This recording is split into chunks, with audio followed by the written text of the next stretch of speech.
Hello, I'm Dr. Prashanth Kalale.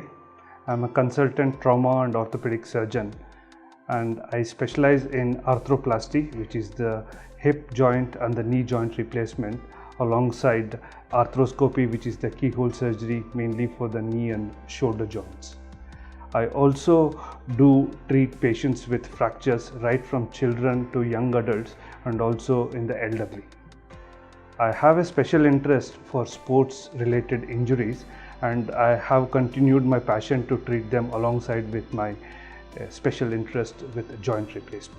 I have done my initial medical training in Belgaum, Karnataka, following which I did my postgraduate training in Orthopedic and Trauma at Bangalore Medical College. After I finished my training, I moved to United Kingdom to work in the National Health Service, and I was there for almost 10 years to be trained by renowned orthopedic surgeons, and also worked in prestigious orthopedic institutes such as Wrightington, Royal Bolton Hospital, Royal Preston Hospital, and also Royal Oldham Hospital. My special interest is hip joint replacement and knee joint replacement, both primary and revision. I also do arthroscopy of the knee and shoulder joint for both trauma and degenerative conditions.